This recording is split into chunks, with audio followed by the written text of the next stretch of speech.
ഹസ്ബൻഡുമായി fight ചെയ്തതിനു ശേഷം ടിങ് ടിങ് യാവും ബിൽഡിങ്ങിന്റെ വെളിയിലേക്ക് വരുന്നു. അപ്പോഴും ക്യുവാൻ അവരെ വെയിറ്റ് ചെയ്ത് അവിടെ നിൽപ്പുണ്ടായിരുന്നു. പാവം ടിങ് ടിങ് എങ്ങോട്ട് പോകണം എന്നറിയില്ല. ആ വീട്ടിലേക്ക് തിരിച്ചു പോകാൻ അവളെ കൊണ്ട് പറ്റില്ലായിരുന്നു. അവളുടെ ഹസ്ബൻഡിന്റെ ഫേസ് പോലും കാണാൻ അവൾക്ക് താല്പര്യമില്ല. ക്യുവാനും യാവും കൂടി ടിങ് ടിങ്ങിന് താമസിക്കാനായി ഒരു ഹോട്ടൽ അറേഞ്ച് ചെയ്യുന്നു. ക്യുവാൻ അപ്പോഴും യാവിനെ വെയിറ്റ് ചെയ്ത് വണ്ടിയിലിരിക്കുകയായിരുന്നു. യാവ് ഒരു പൊടിയുടെ ബോക്സുമായിട്ട് അവൻ്റെ അടുത്ത് വരുന്നു. ബോസ് പ്ലീസ്, താങ്കൾ ഈ പൊടിച്ചെങ്കിലും കഴിക്കൂ. ഇന്ന് ഫുൾ ഡേ താങ്കൾ ഒന്നും കഴിച്ചിട്ടില്ല. വീണ്ടും ഫുഡ് കഴിക്കാത്ത കാരണം താങ്കളുടെ സ്റ്റൊമക്കിന് പെയിൻ ഉണ്ടാകുമെന്ന് അവൾ പറയുന്നു. അവനെ ഫുഡ് വാങ്ങി വെക്കുമ്പോൾ ഈ ഫുഡ് ബോസ് കഴിക്കുന്ന കാര്യത്തിൽ യാവുവിന് ഒരു വിശ്വാസം ഉണ്ടായിരുന്നില്ല. അതുകൊണ്ട് ഒരു കാര്യം ചെയ്യാം, ഞാൻ എൻ്റെ വീചാറ്റ് താങ്കളുടെ ഫോണിൽ ഓണാക്കാം. എന്നിട്ടവൾ ഒരു പ്രൈവറ്റ് ബ്രോഡ്കാസ്റ്റിംഗ് ഓണാക്കുന്നു. അങ്ങനെയാകുമ്പോൾ ക്യുവാനി ഫുഡ് കഴിക്കുന്നത് അവൾക്ക് കാണാൻ പറ്റും. പ്രൈവറ്റ് ബ്രോഡ്കാസ്റ്റിംഗ് ആയതുകൊണ്ട് പാസ്വേഡ് യൂസ് ചെയ്ത് എൻ്റർ ചെയ്യുന്ന യാവുവിന് മാത്രമേ ഈ വീഡിയോ കാണാൻ പറ്റൂ. പക്ഷെ ഇവിടെ ക്യുവാൻ ഒരു അബദ്ധം ചെയ്യുന്നു. അവൻ പാസ്വേഡ് ഇടാൻ മറന്നു പോകുന്നുണ്ട്. സോ ഇത് ലൈവ് സ്ട്രീം ആകുന്നുണ്ട്. എല്ലാവർക്കും ഈ വീഡിയോ കാണാൻ പറ്റും. എല്ലാവരും എന്ന് വെച്ചാൽ യാവുവിന്റെ വീചാറ്റിൽ ആരൊക്കെയുണ്ടോ അവർക്കെല്ലാം കാണാൻ പറ്റും. ഓഫീസിൽ ഓവർ ടൈം ചെയ്യുകയായിരുന്ന യാവുവിന്റെ കൊളീഗ്സ് എല്ലാം ഈ വീഡിയോ കാണുന്നു. അവരെല്ലാം സർപ്രൈസ് ആകുന്നുണ്ട്. ഓഫീസിൽ ഇത്രയും റൂഡും ക്ലാസ്സിയും ആരോഗ്യമായിരിക്കുന്ന ബോസ് വെറും ഒരു പൊരീച്ച് കഴിക്കുന്ന വീഡിയോ ലൈവ് സ്ട്രീം ചെയ്യുന്നു. കഴിക്കുക മാത്രമല്ല അതിന്റെ ടേസ്റ്റിനെ കുറിച്ചെല്ലാം വർണ്ണിക്കുകയും ചെയ്യുന്നുണ്ട്. പക്ഷെ അതിനേക്കാളും എല്ലാവരും സർപ്രൈസ് ആക്കിയത് ബോസ് എങ്ങനെ യാവുന്റെ അക്കൗണ്ടിൽ നിന്ന് ലോഗിൻ ചെയ്തു എന്നാണ്. ബോസും യാവും തമ്മിൽ സസ്പീഷ്യസ് ആയി എന്തോ ഉണ്ടെന്ന് അവർക്കെല്ലാം സംശയം തോന്നുന്നു. ബോസും യാവും ചിലപ്പോൾ സീക്രട്ട് റിലേഷൻഷിപ്പിലായിരിക്കും എന്നും അവർ പറയുന്നുണ്ട്. ടിങ് ടിങ്ങിനെ റൂമിൽ ഡ്രോപ്പ് ചെയ്ത ശേഷം യാവ് വെളിയിലേക്ക് വരുന്നു. അപ്പോഴാണ് ഫ്രണ്ട്സിന്റെ മെസ്സേജ് എല്ലാം അവൾ കാണുന്നത്.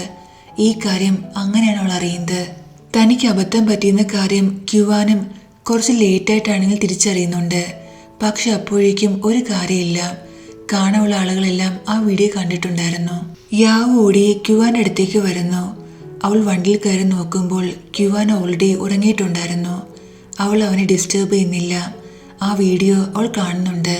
ക്യുവാന്റെ ഈ പൊരീജ് കഴിക്കുന്ന വീഡിയോ കണ്ട് അവൾ ഒരുപാട് സ്മൈൽ ചെയ്യുന്നു. അതിനുശേഷം ഉറങ്ങുന്ന ക്യുവാനെ അവൾ നോക്കുന്നുണ്ട്.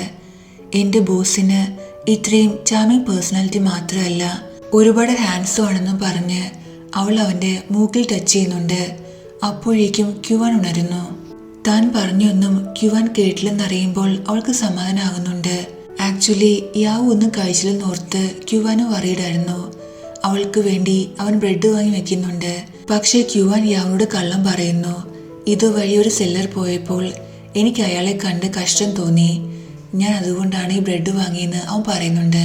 താങ്കൾ എനിക്ക് വേണ്ടി ഒരുപാട് കാര്യങ്ങൾ ചെയ്തു, ഞാൻ താങ്കൾക്ക് ഒരു ഡിന്നർ ട്രീറ്റ് ചെയ്യാൻ ആഗ്രഹിക്കുന്നു എന്ന് അവൾ പറയുമ്പോൾ ഇന്നിനി എവിടെയും പോകാൻ എനിക്ക് താല്പര്യമില്ലെന്ന് അവൻ പറയുന്നു. ഞാൻ താങ്കൾക്ക് വേണ്ടി കുക്ക് ചെയ്യാമെന്ന് അവൾ പറയുന്നുണ്ട്. ഇത് ക്യുവാനും സമ്മതിക്കുന്നു. പക്ഷേ വീട്ടിലെത്തുമ്പോഴാണ് അറിയുന്നത് ഗ്രോസറീസ് എല്ലാം തീർന്നു എന്ന്. ആകെയുള്ളത് നൂഡിൽസും എഗ്സും മാത്രമാണ്. അവൾ നൂഡിൽസ് ഉണ്ടാക്കുന്നുണ്ട്. എന്നിട്ട് ക്യുവാനോട് കഴിക്കാൻ പറയുന്നു. എൻ്റെ പേഴ്സണാലിറ്റി കണ്ടിട്ട് നിനക്ക് തോന്നുന്നുണ്ടോ ഞാൻ ഈ ജങ്ക് ഫുഡ്സ് കഴിക്കുമെന്ന് അവൻ ചോദിക്കുന്നു. യാവു ആകട്ടെ തൻ്റെ സ്പൈസി നൂഡിൽസ് വളരെ സന്തോഷത്തോടെ നിന്ന് കഴിക്കുന്നു, അത് അവൻ്റെ മുന്നിൽ വെച്ച്.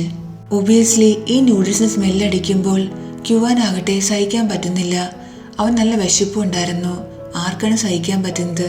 നൂഡിൽസ് ഇനി ഇരിപ്പുണ്ടോ എന്ന് അവൻ ചോദിക്കുമ്പോൾ യാവു ആകട്ടെ അത്ര ഈസിയായിട്ട് വിട്ടുകൊടുക്കാൻ തയ്യാറല്ലായിരുന്നു. ബോസ്, താങ്കൾ എന്തായി പറയുന്നത്? താങ്കളുടെ നോബൽ പേഴ്സണാലിറ്റി ഇതുപോലുള്ള ജങ്ക് ഫുഡ്സ് കഴിച്ച് ഡേർട്ടി ആക്കാൻ പാടില്ലെന്ന് അവൾ പറയുന്നു. മറ്റു വഴിയൊന്നുമില്ലാതെ ലാസ്റ്റ് ക്യുവാനെ യാവിനോട് പ്ലീസ് പറയേണ്ടി വരുന്നു.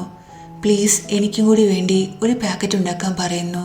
ഇടയ്ക്കിടയ്ക്ക് ഇതുപോലുള്ള ഫുഡ്സും കഴിക്കണമെന്ന് പറഞ്ഞ് അവൾ ഹാപ്പിയായി നൂഡിൽസ് ഉണ്ടാക്കാൻ പോകുന്നുണ്ട്.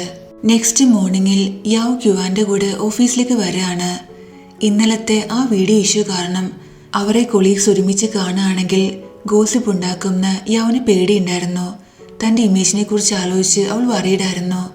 അതുകൊണ്ട് ക്യുവാനോട് ബോസ് ഒരു കാര്യം ചെയ്യൂ, എന്നെ ഓഫീസിനേക്കാളും ഒരുപാട് മുന്നേ ഡ്രോപ്പ് ചെയ്യാൻ പറയുന്നു. ഇന്ന് ക്ലൈമറ്റ് മോശമാണെന്നും മഴയ്ക്ക് ചാൻസ് ഉണ്ടെന്നെല്ലാം പല പല റീസൺസ് ക്യുവാൻ പറയുന്നുണ്ട്. പക്ഷേ സത്യത്തിൽ ആ ടൈമിൽ നല്ല വെയിലായിരുന്നു. എന്തായാലും യാവു ഇതൊന്നും കേൾക്കുന്നില്ല. അവൾ ഓഫീസിനേക്കാളും കുറച്ച് മുന്നേ ഇറങ്ങുന്നുണ്ട്. നെക്സ്റ്റ് സീനിൽ ഡോങ്മിനെയാണ് കാണിക്കുന്നത്. അവനെ അവന്റെ ക്ലയന്റ് കോൾ ചെയ്യുന്നു. എന്റെ കേസ് ഇനി മുതൽ നീ വാദിക്കണ്ട. ഒരു ലോയർ ആണെന്ന് പറയാൻ നിനക്കൊരു റൈറ്റുമില്ല, അതും ഡിവോഴ്സിന്റെന്ന് അവർ പറയുന്നു. ഡോങ്മിനാകട്ടെ കാര്യം മനസ്സിലാകുന്നില്ല. അവൻ വറീഡാകുന്നുണ്ട്. കാര്യം എന്താണെന്ന് ആ സ്ത്രീയോട് ചോദിക്കുന്നു. ഈ പ്രശ്നത്തിന് കാരണം ചെൻസി അവന്റെ ഒരു ഓഡിയോ റെക്കോർഡ് ചെയ്തിട്ടുണ്ടായിരുന്നു. ആ ഓഡിയോ ക്ലിപ്പില് അവൻ ഡിവോഴ്സ് വുമൻസിനെ കുറിച്ച് ഒരുപാട് മോശമായി പറയുന്നു. ഡിവോഴ്സ് വുമൻസ് ഔട്ട്ഡേറ്റഡ് ആണ്, ഫോൾട്ടി ആണ്, സെക്കൻഡ് ഹാൻഡ് ആണ് എന്നൊക്കെ അവൻ പറയുന്നുണ്ട്. ആ ഓഡിയോയില് ഒബ്വിയസ്ലി ഡോങ്മിന്റെ ബിസിനസ് എന്ന് പറയുന്നത് തന്നെ ഡിവോഴ്സ് ലോയർ ആണ്. ഈ പ്രശ്നം വൈറലാകുകയാണെങ്കിൽ അവന് പിന്നെ ഒരു കേസ് ഉണ്ടാകില്ല. അവന്റെ ബിസിനസ് എല്ലാം ഇതോടെ തീരും. അവൻ നേരെ വരുന്നത് ചെൻസി അടുത്തേക്കാണ്. വളരെ ആറ്റിറ്റ്യൂഡായിട്ടാണ് അവളോട് സംസാരിക്കുന്നത്. ചെൻസി തന്റെ അണ്ടറിലാണെന്നും താൻ അവളുടെ ഓണർ ആണെന്ന രീതിയിലാണ് ഇപ്പോഴും ഡോങ്മിന്റെ പെരുമാറ്റം. ആ ഓഡിയോയുടെ ഒറിജിനൽ ഫയൽ നീ എനിക്ക് തരണം. ഇനി മേലാൽ ഇതുപോലുള്ള ഒരു കാര്യവും നീ ചെയ്യരുതെന്നും അവൻ പറയുന്നുണ്ട്. ആ ഓഡിയോ ക്ലിപ്പിലുള്ളത് നിന്റെ സ്വന്തം സൗണ്ടാണ്, നിന്റെ ചിന്താഗതിയാണ്. നീ ആരെങ്കിലും മോശമായി കാണുന്നുണ്ടെങ്കിൽ അതെന്റെ കുഴപ്പമല്ല, നിന്റെ കുഴപ്പമാണ്. ഇത് കേൾക്കുമ്പോൾ ഡോങ്മിൻ, ശരി, നിനക്ക് നിന്നെക്കുറിച്ച് വറിയില്ലെന്ന് എനിക്കറിയാം, പക്ഷെ അറ്റ്ലീസ്റ്റ് നിന്റെ സിസ്റ്ററായ യാവുനെ കുറിച്ച് നീ വറി ചെയ്യൂ. ഇവിടെ ഡോങ്മിൻ ഇൻഡയറക്റ്റ് ആയി താൻ യാവുനെ ഹർട്ട് ചെയ്യുമെന്നാണ് ചെൻസിയോട് പറയുന്നത്. ഇവരിങ്ങനെ ഫൈറ്റ് ചെയ്യുമ്പോൾ ഡോങ്മിൻ ചെൻസിയെ അടിക്കാനായി കൈ ഉയർത്തുന്നുണ്ട്. അപ്പോഴേക്കും ചെൻസിയെ കാണാൻ ഒരു ക്ലയന്റ് വരുന്നു. ആൻഡിയെ കാണുമ്പോൾ ഡോങ്മിൻ അവിടുന്ന് പോകുന്നു. നെക്സ്റ്റ് സീനിൽ യാവുനെയാണ് കാണിക്കുന്നത്. ടിങ് ടിങ് അവളെ കോൾ ചെയ്യുന്നു. പാവം ടിങ് ടിങ്, അവളുടെ പക്കൽ അധികം പണമൊന്നും ഉണ്ടായിരുന്നില്ല. നീ ഒരു ഡിവോഴ്സ് ലോയർ അല്ലേ, എന്റെ കേസ് നീ വാദിക്കാൻ ടിങ് ടിങ് പറയുന്നു. യാവു വന്ന് ക്യുവാനോട് ഈ കാര്യം പറയുന്നു. നിനക്ക് ഈ കേസ് വാദിക്കാം, പക്ഷേ നിന്റെ ഇമോഷൻസ് നീ കേസിൽ കൊണ്ടുവരരുത്. അതുമാത്രവുമല്ല, ഈ കേസ് അത്രയ്ക്ക് ഈസിയാണെന്ന് എനിക്ക് തോന്നുന്നില്ല. ഇത് കോംപ്ലിക്കേറ്റ് ആകുമെന്നാണ് എനിക്ക് തോന്നിയെന്ന് അവൻ പറയുന്നു. ബോസ്, താങ്കൾ എന്നെ ഇത്രയും പോളിഷ് ചെയ്തില്ലേ? എനിക്കുറപ്പാണ് എനിക്ക് ഈ കേസ് വാദിക്കാൻ പറ്റും. മാത്രവുമല്ല, താങ്കളുടെ ഗൈഡൻസ് എനിക്ക് എപ്പോഴും ഉണ്ടായിരിക്കുമല്ലോ. താങ്കൾ എന്നെ ഇത്രയും നാളും നന്നായിട്ട് ട്രെയിൻ ചെയ്തിട്ടുണ്ട്. എൻ്റെ ഇമോഷൻസ് എനിക്ക് മാറ്റിവെക്കാൻ ഇപ്പോൾ നന്നായിട്ട് അറിയാമെന്ന് അവൾ പറയുന്നു. ഫൈനലി ക്യുവാൻ സമ്മതിക്കുന്നു. യാവു നന്നായിട്ട് ഹാപ്പി ആകുന്നുണ്ട്. ഈ കേസ് നീയാണ് വാദിക്കുന്നതെങ്കിലും നിന്നെ ഇതിൽ പേഴ്സണലി ഞാൻ ഗൈഡ് ചെയ്യുമെന്ന് അവൻ പറയുന്നു. ഇതുകൂടി കേൾക്കുമ്പോൾ അവൾ ഒരുപാട് ഹാപ്പി ആകുന്നു. യാവു അവിടുന്ന് പോകുന്നു. ക്യുവാൻ ആവട്ടെ കുറെ നേരം യാവുനെ നോക്കിയിരിക്കുന്നുണ്ട്. എന്നിട്ട് സ്മൈൽ ചെയ്യുന്നു. ലൈക്ക് യാവുനെ ഇത്രയും ഹാപ്പിയായി കാണുമ്പോൾ ക്യുവാനെ ഹാപ്പി ആകുന്ന പോലെ. യാവു ടിങ് ടിങ്ങിനെ കാണാൻ വരുന്നു.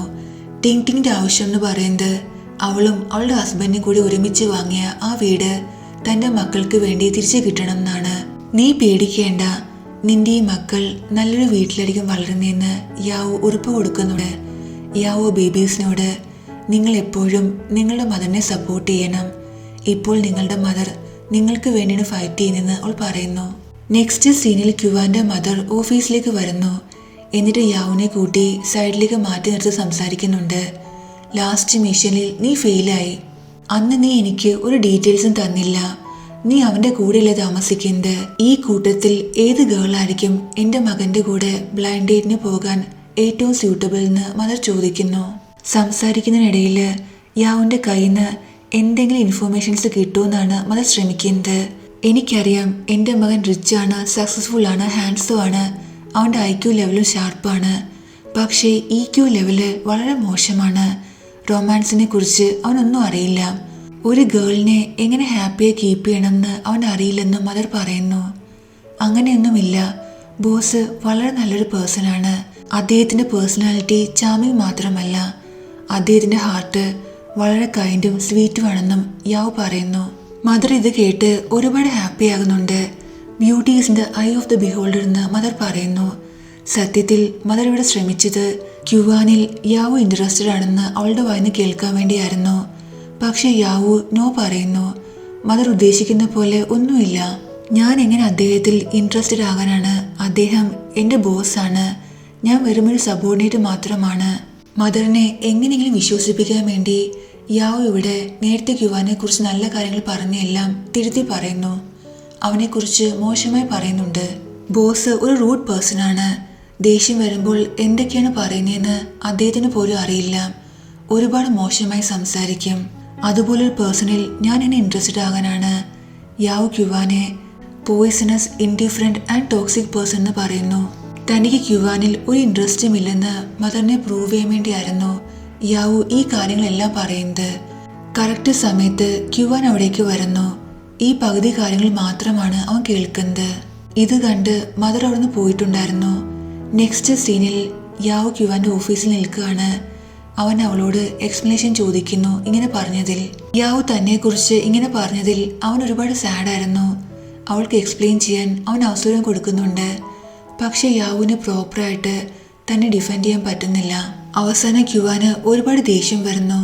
അവൻ യാവുവിനെ ഓഫീസിൽ നിന്ന് ഗെറ്റ് ഔട്ട് അടിക്കുന്നുണ്ട്. വീട്ടിൽ വന്ന ശേഷവും യാവു വറീഡായിരുന്നു. അവൾക്കറിയില്ല അവൾ പറഞ്ഞതിൽ ക്യുവാൻ എത്രമാത്രം കേട്ടുവെന്നും എത്രമാത്രം കേട്ടില്ലെന്നും. അതുകൊണ്ട് അവനെ എങ്ങനെ കൺവിൻസ് ചെയ്യണമെന്ന് അവൾക്കറിയില്ല. സോ അവനോട് സോറി പറയുന്ന രീതിയിൽ അവന് വേണ്ടി ഒരു സ്പെഷ്യൽ ഡിന്നർ അവൾ പ്രിപ്പയർ ചെയ്യുന്നുണ്ട്. എന്നിട്ട് ക്യുവാനെ വെയിറ്റ് ചെയ്ത് അവൾ അവിടെ ഇരിക്കുന്നുണ്ട്. പക്ഷേ ക്യുവാൻ ഒരുപാട് ലേറ്റായിട്ടാണ് വീട്ടിലേക്ക് വരുന്നത്. അപ്പോഴേക്കും യാവ് ഉറങ്ങിയിട്ടുണ്ടായിരുന്നു. ക്യുവാൻ യാവിൻ്റെ അടുത്ത് വന്ന് ശബ്ദത്തിൽ ബാഗ് ടേബിളിലേക്ക് ഇടുന്നു. ഈ സൗണ്ട് കേട്ടാണ് അവൾ എണീക്കുന്നത്. താങ്കൾക്ക് വേണ്ടി ഞാൻ ഡിന്നർ റെഡിയാക്കിയെന്ന് അവൾ പറയുമ്പോൾ, നാളെ തന്നെ ഞാൻ ഈ വീട്ടിൽ നിന്ന് മൂവ് ഔട്ട് ചെയ്യാൻ പോവുകയാണ്. ഇനിയൊരു ഡിന്നറിൻ്റെയും സപ്പറിൻ്റെയും ബ്രേക്ക്ഫാസ്റ്റിൻ്റെയും ഒരാവശ്യമില്ല. ഷിഫ്റ്റിംഗ് കമ്പനി നാളെ തന്നെ വന്ന് എൻ്റെ സാധനങ്ങൾ എല്ലാം എടുത്തുകൊണ്ട് പോകുമെന്ന് അവൻ പറയുന്നു. യാവു ആകട്ടെ അവനെ തടയാൻ ശ്രമിക്കുന്നില്ല. നല്ല കാര്യമാണ്. ഇത്രയും ചെറിയ വീട്ടിൽ ഇനി താങ്കൾക്ക് താമസിക്കേണ്ടി വരില്ല. താങ്കൾക്ക് താങ്കളുടെ വലിയ വില്ലയിൽ താമസിക്കാം. പാവം ക്യുവാൻ ഇങ്ങനെയൊക്കെ പറഞ്ഞത് യാവു തന്നെ തടയുമെന്നും തന്നെ കൺവിൻസ് ചെയ്യാൻ ശ്രമിക്കുന്നു വിചാരിച്ചാണ്. പക്ഷെ അവളാകട്ടെ അങ്ങനെ ഒന്നും ചെയ്യുന്നില്ല. ക്യുവാൻ ദേഷ്യത്തിൽ, ഞാൻ നിനക്ക് തന്ന ടോയും എനിക്ക് തിരിച്ചു വേണം, ഞാൻ അതും കൊണ്ടുപോകുമെന്ന് പറയുന്നു. അപ്പോഴും യാവു ഒന്നും പറയുന്നില്ല. അവൻ ലീജനെ കോൾ ചെയ്യുന്നു. എന്നിട്ട് തൻ്റെ ഈ പ്രശ്നം തൻ്റെ ഫ്രണ്ട് പ്രശ്നത്തെ പോലെ വീണ്ടും അവനോട് പറയുന്നുണ്ട്, അവൻ്റെ അഡ്വൈസിന് വേണ്ടി. പക്ഷെ ലീജനാകട്ടെ പാവം സുഖമില്ലാതെ കിടക്കുകയാണ്. അവൻ്റെ പക്കൽ നിന്ന് ക്യുവാന് യൂസ്ഫുള്ളായി ഒരു ഇൻഫോർമേഷൻ കിട്ടുന്നില്ല. അവൻ ദേഷ്യത്തിൽ കോൾ കട്ട് ചെയ്യുന്നുണ്ട്. കുറച്ചു കഴിഞ്ഞ് യാവും ക്യുവാനും ഫേസ് ടു ഫേസ് വരുന്നുണ്ട്. പക്ഷെ രണ്ടുപേരും ഒന്നും പറയാതെ പോകുന്നു. രണ്ടുപേരും സത്യത്തിൽ ഒരുപാട് അപ്സെറ്റ് ആയിരുന്നു. അവർക്ക് പരസ്പരം കുറേ കാര്യങ്ങൾ പറയണമെന്നുണ്ട്. പക്ഷെ അവർ പറയുന്നില്ല. നെക്സ്റ്റ് ഡേ യാവു ഓഫീസിലിരിക്കുകയാണ്.